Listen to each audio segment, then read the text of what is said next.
welcome to 2022. I want to empower you through the tool of astrology here with this video today. And throughout this week, we have been enjoying videos from all of my colleagues here at Guiding Star Astrology. There are specials running this whole month of January for you to enjoy, to help you with your personal growth, to support you, and to empower you forward into 2022. So I hope you found the insights throughout this week into face reading, planetary washes, the horary astrology financial forecast for the year ahead, and the tarot forecast that's been provided to be a blessing to you as we look forward to the new adventures of 2022.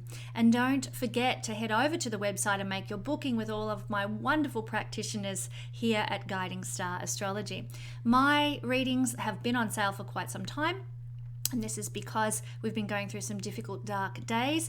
My readings are going to continue to be on sale for the month of January. So that's perfect if you want to maybe buy a gift for someone, or get a year ahead reading for yourself, or just jump into astrology a little deeper with some guidance for what's happening in your life. But today I want to share with you what I believe will be the most influential transit that's going to occur in 2022. Here's the chart of that particular transit waiting for me to explain to you. But before I begin, I just want to say this video is not for the faint-hearted. So a warning, if you are looking for sunshine, lollipops and rainbows, as Leslie Gore sang many years ago, this is probably not the video for you, because we aren't out of the woods yet. Things are improving. I will certainly vouch for that, but we're still coming out of the darkness of 2020 and 2021. And so I'm going to be addressing that. It might not be easy going for some. So, if you want to tune out, do so now.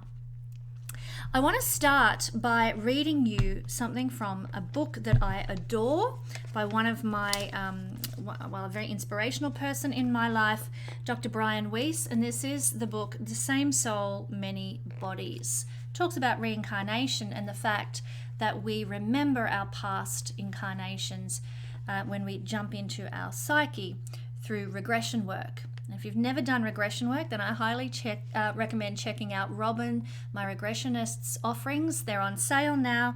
Regression work is a very powerful tool for soul growth. So in this section that I'm going to read, he's been interviewing or speaking with one of his clients who had the ability not only to go backwards in time and see where she had been and what she had experienced in past lives, but she also went forward. She had a progression rather than a regression. And when she went forward, she saw some rather, I find encouraging things. And I wanted to share Brian's account of that with you, so I'm going to read. There remained the question of whether the client's new business would succeed or fail. I asked her if she wanted me to lead her into the future, and after considerable hesitation, in her current euphoria, she didn't want to have bad news by seeing the future and not being happy with what she saw. After considerable hesitation, she agreed. Only instead of going a few years forward, she went 1,200 years forward. Usually when people progress into the distant future, they're not sure of the year, but Christina, the client, was positive. The year was 3,200. The earth is very green, she said, much greener and more fertile than it is now. The forests are lush, the meadows are filled with flowers, but funnily enough, there are no animals. Why, when there's so much food for them to eat? There aren't many people either. They can communicate with one another telepathically, and their bodies are less dense than ours, and they're filled with light. They live in small groups, not cities. They live in lovely houses made of wood or stone, and they seem to be farmers. I can see a liquid light pouring into the plants. Sometimes the liquid pours into the people themselves. The people are extremely spiritual. I can't see any illness, any real anger, or any violence or war. There's a certain translucent quality to everything, a permeating light that connects everyone and everything in peace. Brian asks her, how did it make you feel seeing the world this way? I asked when I had brought her back into the present. She beamed at me, calm, comfortable, joyous. I look forward to living there. I wonder why you went there instead of the immediate future, he asked. She considered the question and responded, because it's more important. I can handle the years in this life by myself. My business will flourish like the trees and plants 2 millennia from now. How can it fail? I wanted to start by reading that really precious piece, and I'll read some more prophecies from this book at the end of this video. But I wanted to start here because I felt it's important to get the big picture perspective, and that's a pretty big picture perspective. We are going to incarnate many times over into the future, and what we're seeing in the future is better, and we're talking long range. We are in the process now of building this better future that Christina saw in that vision and described for Dr. Brian Weiss. And I wanted to make sure that we come at this, what I'm going to talk about now, with this perspective, this understanding that things are improving, things are getting better. But like, and I've said this many times, like any birthing of something new, there are labor pains, and we are in the contractions, the labor pains of birth right now. So I want to begin this video by talking about some important earth shifts that we're actually due for. And look, there may be more that I'm not aware of. However, these two that I want to mention have been spoken about for many years. I'm not saying that they're going to occur in 2022. I just want to raise awareness about these things in the light of the astrological transit that I'm going to be talking about shortly. The first one is solar minimums. Okay, so this is a period, and I'll quote here, a period of the least solar activity, that means sunspots, sun flares, etc., in the 11-year solar cycle of the sun. And during this time, sunspot and solar flare activity diminishes. Okay, so that's what a solar minimum is, and we go through this 11-year cycle of having a lot of hot years, hot and dry here in Australia anyway, but dry in other parts of the world, and then we go through a cycle of having a lot of wet, moist years where there's a lot more El Nino compared to the other cycle, which is El Nino. So that's this 11-year cycle of solar minimums. But when we have a grand solar minimum, it's a period where this particular phenomenon occurs for a more extended period, sort of decades, sometimes even centuries. So the last time that the Earth experienced a grand solar minimum was the Dalton minimum, and this occurred in 1790 and it lasted to 1830. And the Dalton minimum, it coincided with a period of lower than average global temperatures. It actually preceded what became the Great Potato Famine in Ireland. But the cause of the Dalton minimum, unlike other minimums that had were caused by a lot of this lack of solar activity, they believe that the cause of the Dalton minimum was actually an increase in volcanic activity that caused the lower temperatures, which was interesting. And this actually included the 1815 eruption of Mount Tambora in Indonesia, which was one of the largest eruptions that we've had on Earth in the last 2,000 years. So an increase in volcanism that led to a grand solar minimum. And again, I'll quote Wikipedia here.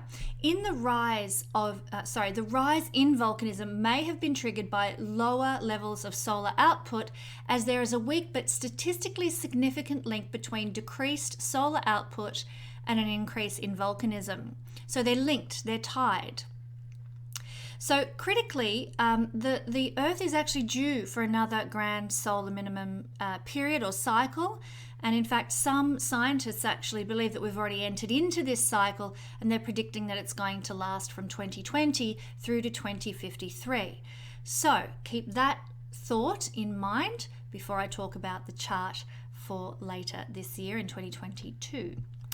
The second phenomenon that I want to speak about is the polar shift or magnetic pole reversal. And this is also a rather cyclical occurrence, although it's a very big cyclical occurrence, when the north and south poles flip or swap. So the North Pole becomes the South and the South Pole becomes the North. Let me quote from NASA. Pole reversals are common in Earth's geological history. Paleomagnetic records tell us that Earth's magnetic poles have reversed 183 times in the last 83 million years, and at least several hundred times in the past 360 million years. The time intervals between major reversals have fluctuated widely, but they average about every 300,000 years. That means they occur every 300,000 years, with the last polar flip taking place about 780,000 years ago. Now, this is the major reversals, where the reversal happens and it remains that way permanently for thousands of years. Okay, so that's what they're talking about. It's 300,000 years on average that these reversals happen. We haven't had one for about 780,000 years. You think we might be due? Maybe. So as you can see, we are well and truly due for an event like that. And I'm just going to share with you a supercomputer model of the Earth's magnetic field now.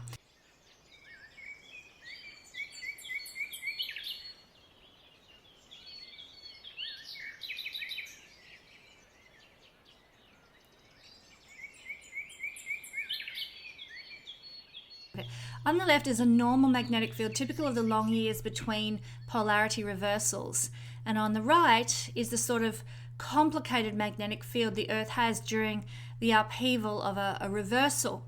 And the credit for this picture is from the University of California, Santa Cruz. So, this photo, I think it illustrates the point. Things get a bit wild and a bit hectic when we have these magnetic polar flips. Now, during a polar flip, the magnetic field obviously becomes jumbled, and we can get multiple magnetic polar fields or magnetic poles emerging in unexpected places. Naturally, this is going to interfere big time with navigation, with satellite technology, with GPSs, with our, even our little compasses go a bit haywire. And it causes a massive disruption. This will cause, rather, a massive disruption to the modern way of life that we currently know. Now, that said, it's not going to damage the existence of humanity known on the planet, because we've lived through such flips before. The last minor flip that occurred, this was known as the Lachamps event. This occurred about 40,000 years ago. What happened then was that we had a rise in cave paintings, because people went underground and created underground communities, and they lived in caves and what have you, and doing all their cave paintings and what have you. And that really increased around 40,000 years ago in archaeological evidence to prove that. So that was a minor event that didn't last all that long by comparison with the major events that I've just shown you with the skew-if magnetic fields, just that they flipped about 40,000 years ago. So when this magnetic field weakens, the sun exposure increases, and that's why we had a significant rise in cave paintings from around 40,000 years ago, because many people lived in caves or went underground. So no one knows exactly when the next polar reversal may occur, but scientists do know, or they have conjectured, that it doesn't happen overnight. All of a sudden you wake up and suddenly the poles are reversed. They take place over usually hundreds of years. So no need to panic about this and its implications. However, in the past 200 years, Earth's magnetic field has weakened about 9% on a global average. And that is often an indication of a preparation to shift and change. So I wanted to point out these two events. These are just two of the Earth events that are due to occur. And one could go on to list various other earthquakes that are waiting to unfold, or volcanic events that have been building also. But I think that's enough. They're the biggies that people talk about and that we need to be aware of. Again, I just want to emphasize that these events are not going to be cataclysmic overnight, but they are going to be events that will occur significantly enough to change the world as we know it. And remember, we started by reading that prophecy for 1,200 years' time. We know the Earth is going to change, and maybe for the better. Maybe we need to wipe out all the crap and start fresh with a clean slate, so to speak.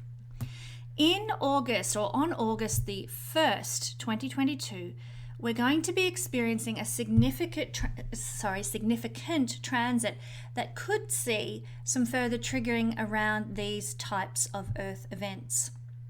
Now this will be, and I'll draw it on the board, when Uranus makes a conjunction with the North Node in Taurus. Here's the North Node, which will have moved to 18 degrees. I'll write that on there in my wobbly handwriting. 18 degrees of Taurus. Here is the North Node, and here is Uranus. That in itself is a significant event. And along with that, we've also got Mars bang on 18 degrees of Taurus as well. A triple conjunction of some rather heavy-hitting planets. Not only that, but these planets are also going to be making a square aspect to Saturn in Aquarius. That said, Saturn is going to be at 22 degrees when this occurs, so the square is not going to be exact, but it is within what I like to use, which is a 5-degree orb of influence. So it will be happening. So again, 18 degrees of Taurus. For those who are familiar with the work of Nicholas Stoyanovich, you will be familiar with this degree. Mars-Uranus conjunctions, they are notorious for their impact upon Earth events. Any astrologer worth their salt knows that this trigger can be the one that causes volcanoes, that causes earthquakes and tidal waves, anything to do with Earth shifts. That's Mars-Uranus. So we've got this major influence playing out, and we've got the North Node too. The North Node can very much amplify whatever it touches. It's not Jupiter, but it has this ravenous energy and hunger for more of whatever it's engaging with, and in this case more of Mars conjunct Uranus. Yikes. So it's a highly erratic energy, Mars-Uranus conjunction, that brings sudden changes to our personal lives, to the planet, and big life surprises. Sometimes that can be for the good. It's not an evil combination, if you want to use the term evil. It's not an evil combination, but it's a big energy for change. Personally, collectively, geologically, big change. And obviously when the North Node gets involved with its ravenous behavior, these events could really be amplified. So expect the unexpected around early August. Now I'm going to be sharing the events that occurred in the last 5 nodal conjunctions with Uranus in the Earth sign of Taurus at the end of this video. But the fact that this is taking place in the Earth sign of Taurus, Taurus rules nature, the natural world, the Earth itself. This only emphasizes the possibility of the focus on the material Earth plane that we're living in. So changes are coming, and maybe that's for the best, because remember, I keep going to come back to this book over and over, we are ushering in a new way of life, a new way of living that's being birthed, or in the process of being birthed now. However, the key hallmarks of a Uranus North Node conjunction in the positive, and this is worth keeping in mind, are the desire to better humanity. Be willing to break with conventions and rules. We need this right now. We need people to stand up and say, enough already. So that this energy is amplified as well. We need this. We need to be very adaptable at this time. So staying flexible, staying open to where the universe wants you and what it's going to do with you and what it's going to do with humanity is important, because these big societal changes want to come in under this energy as well. And out of this, we're going to see the formation of new communities, even more so than we have already in the last year or so. It's a Reformation energy, and it heralds a new vision being birthed. A new destiny. North Node is the future, the destiny. Combining with this radical energy of Uranus, an action-oriented planet of Mars. So I'm actually excited to see what happens with this. I'm like, yeah, bring it. We need this. We need this reformation. We need this new beginning. We need a brand new vision for humanity, because God help us, the old one hasn't been doing much. So I just feel that earth changes may take place at this time, and they're going to be a part of the universe wanting to usher in these wonderful things. Part of what needs to happen. And I'll just mention here at this point, my good friend David Warner Matheson did a video just in the last week of December, all about the story of Vasilisa, which is a Russian folk tale. And in it, there is this character, this witch-like character named Baba Yaga. And I was so encouraged listening to David's video. Do check it out. I'll put the link below. I was so encouraged listening to this because this whole story, this mythology, speaks to the fact that this Baba Yaga character represents the earth and the power of the earth and the desire of the earth not to let in the case of our humanity at the moment, the oligarchy win, not to let the powers that are sucking the earth dry get the one-uppance on us. And so the earth, or Baba Yaga, can use her power and magic and earth energy to change the dynamic of things. And that's one of the messages in that story. There's so much more in it. And David just delivers it so beautifully. Do check out that video. But I was reminded by that the earth wants to see a new birth too. It doesn't want to put up with the oligarchy and their grasping and their hunger to take the lifeblood of humanity, so to speak. So this is very likely to be a part of what is being ushered in here. Baba Yaga, Mother Earth, deciding enough already, let's make change. So if that's the case, and I believe it will be, bring it on. Now, when Uranus is in hard aspect to the South Node, because here is Uranus opposing the South Node, well, it also functions like what we would say a skipped step in evolutionary astrology. And this indicates the need to develop self-sufficiency when we have a Uranus skipped step, despite what's going on in the world around us. And I'm just pointing out, ordinarily when I talk about skipped steps, it's planets that are square to the nodes. But if you have a planet in a hard aspect to the South Node, it does kind of work that same way as well. So it indicates a need to develop self-sufficiency despite what's going on in the world around us and in response to the fear of everything spinning out of control. We're not to go into fear about what's going to happen. Instead, this energy is calling us to be practical about it. Taurus, practicality. Let's get real. Let's get practical. Let's develop communities. Let's grow our own food. Let's have our own sourced energy, not forking out money to coal factories and coal plants and things like that. So to me, this is another hallmark of this transit Uranus saying, let's get with the program. Let's get self-sufficient here. Again, that prophecy that I read is speaking to that being the future. So this is what these events might be calling us to, and the universe may well provide the means to create this, this energy, as Uranus is the planet of liberation and freedom at this time. So we may be liberated and freed to go out and start these new communities. It's what he desires to give us more than anything. And to me, this is going to be the purpose of this period, August, or late July, August, in 2022, to liberate us, to give us freedom, through creating this self-sufficiency, Uranus in Taurus. So don't be surprised if there are sudden impacts, sudden life-changing events, personally and collectively, and even shocks. These are designed to usher us into a personal freedom and liberation. Now, what about this square from Saturn? This not exact square, thankfully, we're done with that, but it functions a bit like a skip step at this time as well, because it is making a square aspect also to the South Node. And again, a planet square the nodes is like a skip step. But it calls us to dig into our collective stoicism, our endurance. It asks us to do great works and overcome tremendous challenge. That's what a Saturn skip step's all about. And so with Mars involved, we're going to be asked to be heroic at this time, to take a step, to take action towards creating this visionary new future. So keep in mind at this time also that the South Node is in Scorpio. This is awesome. This is dissolving the shadow side of Scorpio energy. South Node dissolves. I mean, what's it done in Sagittarius? Stopped us from traveling internationally. Certainly in Australia it has.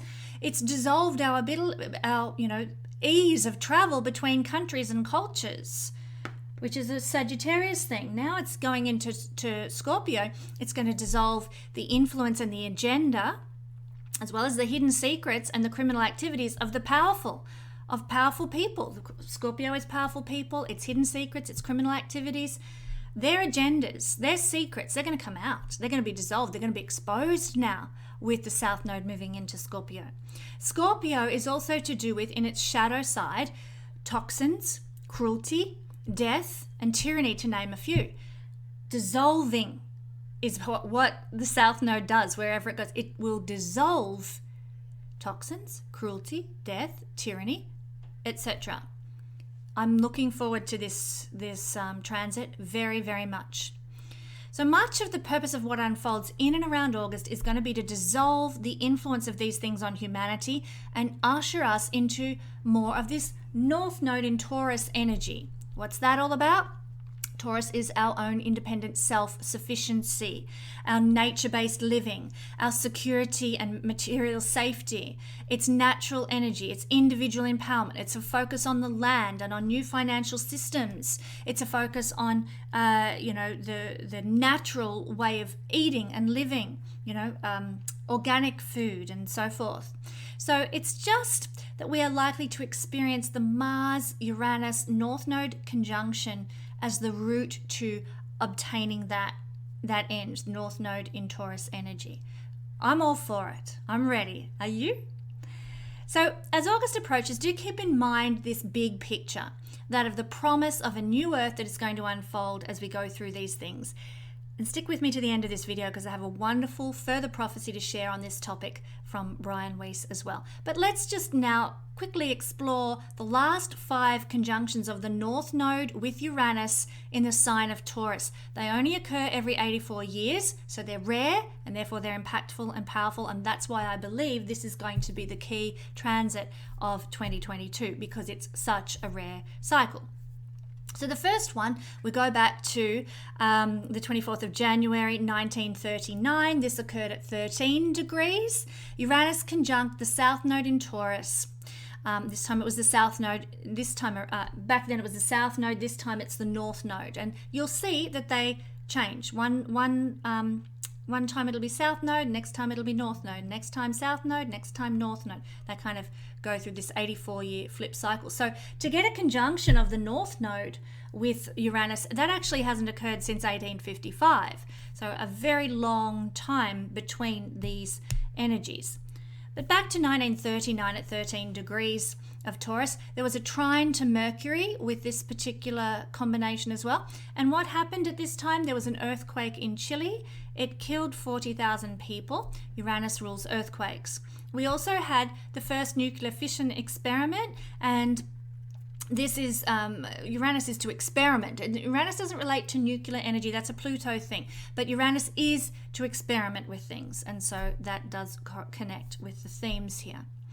Now, on the second time, when we're going back every 84 years that this occurred, was a conjunction of Uranus with the North Node in Taurus on the 18th of March 1855 at 13 degrees. Again, 13 degrees. You'll see that 13 degrees or 17 or 18 degrees is usually the degree that these occur. So we had a North Node conjunction in Taurus, and really the only interesting piece of activity in the world that I could research and find at this time was the Taiping Rebellion of 350,000 people invading the province of I hope I said this correctly, forgive me if I don't, Anhui in China.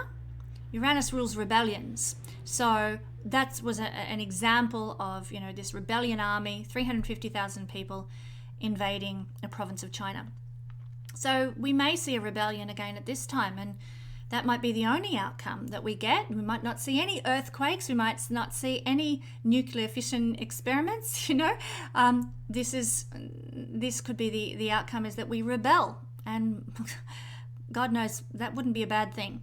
So the third time that this happened in our hopping back every 84 years was when Uranus made a conjunction with the South Node again, this time in Taurus also at 17 degrees, and this was on the 31st of May 1771. Now this was a rather interesting one. There was a square to Saturn, just like this one will have, and a grand trine to the Moon and to Neptune.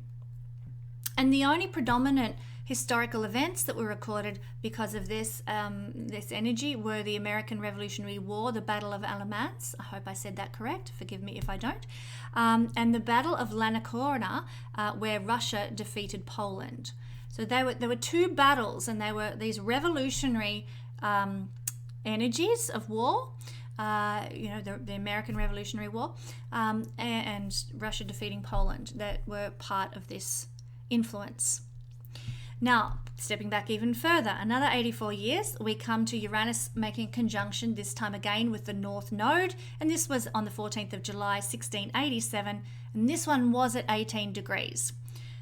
Nicholas Stoyanovich describes the 18-degree point as being somewhat of a challenge. It's a difficult degree, and it does pertain to certain influences, sometimes death, but this may well be death of the oligarchy. Yay, wouldn't that be nice? Through our rebellion. So don't always take it to be, negative. It could be that there is a death of something that we don't want in the world, which would be needed. So Uranus conjunct North Node in Taurus, square to Mars and trine to the Moon. So difficult aspect to Mars and a beautiful supportive aspect from the Moon. Now, Newton's Principia Mathematica was published at this time. Uranus rules science. So it actually, had a beautiful effect in that sense of increasing our scientific understanding through what Newton shared. Venice defeated the Ottomans at this time. Again, we're looking at sort of the rebellions and what have you, and people sort of standing up and fighting for their rights and their freedom, with the Mars influence to Uranus coming from that. And the final energy that I want to talk about, when we step back another 84 years, Uranus was in a conjunction with the South Node in Taurus on the 18th of January, 1604. At this time, he was squaring the Moon and Venus, and trining Mercury and Neptune. And the only event that occurred significantly out of this combination was that work began on the King James Bible. We've got a trine from Mercury to write, to communicate information, and Neptune, spirituality of the Piscean age, King James Bible. So there we have it. That's a short list that reveals some very Uranian events unfolding. But as I said, it's very hard to predict with any certainty whenever Uranus is involved, what's going to happen, except to say that we're going to be surprised. Things will happen that we didn't expect would happen, and unfold that we didn't expect would unfold. So I just want people forewarned, forearmed about a number of different things there. And obviously I want to point out that this is going to be one of the key transits that unfolds in the year ahead. Now, I want to conclude this little video with a chat, with another forecast from the beautiful book, Same Soul, Many Bodies by Dr. Brian Weiss. While I believe there are forks in all our lives and that progression into the future can help us decide which path to take, I also believe that there are forks in the life of the world, and that the more we can see and understand them, the better chance we have of preventing the Earth's destruction. Hear, hear. That is why I've used my seminars as a means of prophecy. Again, there is no way to verify what I have found, and in time I am sure I will develop better methods for refining what those who have ventured into the far future have reported back. What I know for sure is that there is a consensus on the future from my seminar attendees, by now numbering well over 2,000, and that I am able to offer, hesitatingly and tentatively, the broad outline of a scenario I will continue to explore. In my group sessions, as I've noted, I try to take the attendees to 3 stops on the journey to the future, 100 years, 500 years, and 1,000 years from now. This is not exact. People always have the freedom to explore any realm at any time, but as a guideline, they and I find it helpful. What have I found? And this is what will be pertinent to us. We're looking at the 100 years in the future. In 100 years, or even 200 years, the world will be pretty much the same as it is now. There have been natural and man-made calamities, tragedies, and disasters, but not on a global level. There are more toxins, more crowding, more pollution, and more global warming. There are fewer virulent diseases and better methods for growing and harvesting food and so forth. But to paraphrase the Stephen Sondheim song, we're still here, virtually intact. So just to stop for a second, That perhaps is not all that promising because it sounds like the darkness lasts for a bit longer yet to my mind.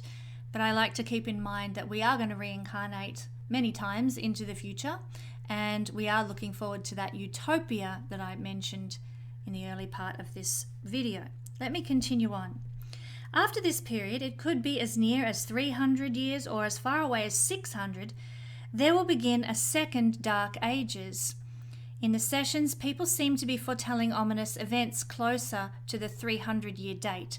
Perhaps this is because the future is not fixed, and a blackness is advancing more quickly because of the negative thoughts and actions of many people, though there is still time to reverse it through our culminative efforts.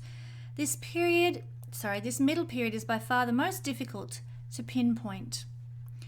I don't know what caused the darkness, thus the need for refinement of my processes, but we see a vastly diminished population. The explanation may be a decline in fertility rate because of poisons in the environment.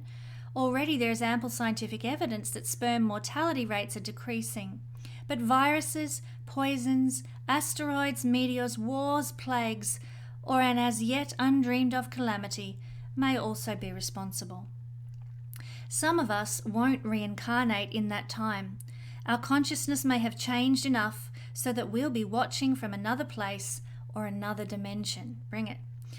We might not have to be here anymore. Our futures may be more progressed individually than the future of the planet. Some of us may reincarnate in other dimensions or worlds. In Messages from the Masters, one of his other books, I wrote about a concern that the world was moving from a one-room schoolhouse where 1st through 12th graders were crowding together into 2 different schools, an elementary school and a middle school. Dolores Cannon speaks about this effect as well. Those who are more advanced go to the higher school, and those still stuck on the lower vibrational level stay in the earth school. But the high school isn't here, and it won't be until we stop the process of pollution, destruction, and death. Some people have surely reached high school and others have gone on to college, but they are already in a different realm and are arriving in larger and larger numbers. They have reached the point where they don't have to reincarnate on Earth anymore, and perhaps the high schoolers are helping us from afar. Those in college are focused on graduate school, the place where they coalesce and become part of the one. And then the idyllic, fertile, peaceful land that I saw before I started group progressions, and that many others have described since, including the vision that I gave you at the beginning of this video. Only a few attendees have pointed out the clouds that Hugh, who is referenced in the earlier part of this book, travelled through before reaching the bright land. Perhaps it is because we are in those dark clouds now, and the attendees in the middle of them haven't been able to recognize their existence as Hugh did. But they all see the brightness, they all feel the peace, and they all come back transformed. If their culminative vision is powerful enough and others join them in preparing for the lives to come, rather than hating each other, killing each other, and poisoning their environment and their souls, the ideal realm will become manifest, and we will get to a place on this world so like the other side that bridging them will be easy.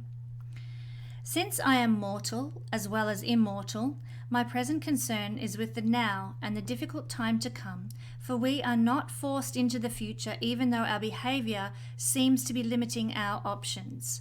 Yet I am optimistic. In time, I think that people's collective consciousness that yearns for a more peaceful and idyllic world will achieve it. To do it, each of us must remember that our fate is to be immortal. Alas, too many of us don't know this, or in the press of everyday events, we forget it. This book, I hope, will act as a reminder. It's a magnificent book, and I highly recommend it. But I did want to share that with you because I feel that those portions of that book really give some perspective on what's unfolding, our purpose in it, what we're here to do, and how we can work with this energy to the best advantage in creating freedom, independence, autonomy of community. That is what Taurus, Uranus, Mars, and the North Node speaks to. So I'm excited by this. And if Baba Yaga wants to get in on the act, or Mother Earth wants to get in on the act and help bring about that eventuality, then I'm ready for it. And I hope you are too. Here's to 2022, my friends. I hope it is a blessed one for us all. And I hope that all your dreams come true in 2022.